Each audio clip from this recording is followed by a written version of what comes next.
அவரோட own film தான் அந்த ரோஷாக்னு. அவரோட மாமியாராக வருவேன் நான் ஆக்சுவலி.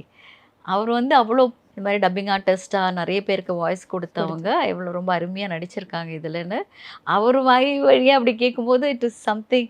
அவரும் அதே மாதிரி தான். அவர் எனக்கு உட்காந்து டயலாக்லாம் சொல்லி கொடுத்தாரு. ஆக்சுவலி அவரோட காம்பினேஷன் பண்ண போகிறேன்றதுனால எனக்கு அண்ட் லைவ் சவுண்டு, டப்பிங் கிடையாது. தப்பு பண்ண அப்புறம் பார்த்துக்கலான்றது கிடையாது, live recording. So I was so nervous. நான் சொன்னேன் ப்ரீவியஸ் டேவே நான் அவருக்கு ஒரு மெசேஜ் போட்டேன் சார் இது மாதிரி. ஆக்சுவலி என்னோட ஹஸ்பண்ட் போனதுக்கப்புறம் தான் எனக்கு கொஞ்சம் அந்த ஒரு மறதி கொஞ்சம் ஜாஸ்தி இருக்குது இப்போது.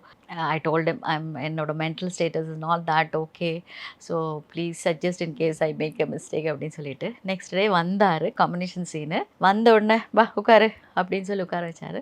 சீன் பேப்பர் எடு அப்படின்னு சீன் பேப்பர் எடுத்து ஹி வாஸ் டெல்லிங் மீ இந்த dialogue first, second, third, fourth அந்த டயலாக் எல்லாமே அவர் பாயிண்ட்டாக எப்படி அதை சொல்லணுங்கிறது அவருக்கு மெமரி நல்லா இருக்குது. Touch wood my God. அவ்வளோ இது இப்படி தான் நீ சொல்லணும், டோன்ட் வரி அப்படின்னு சொல்லிட்டு எனக்கு அந்த ஒரு தைரியத்தை கொடுத்து தான் அது ஒரு பெரிய ஷாட். எஸ், அவரோட காம்பினேஷன். நம்ம வேற 2 ஆக்டர்ஸ்ன்னு 2 டேக் போனால் கூட பரவாயில்ல, ஐ ஷுடன்ட் அவர் இது இல்லை. So he was so sweet and என்ன சொல்கிறது, அவ்வளோ நிறைய பெரிய பெரிய ஆளுங்க தே ஸோ ஹம்பிள் அண்ட் ஸோ சிம்பிளில்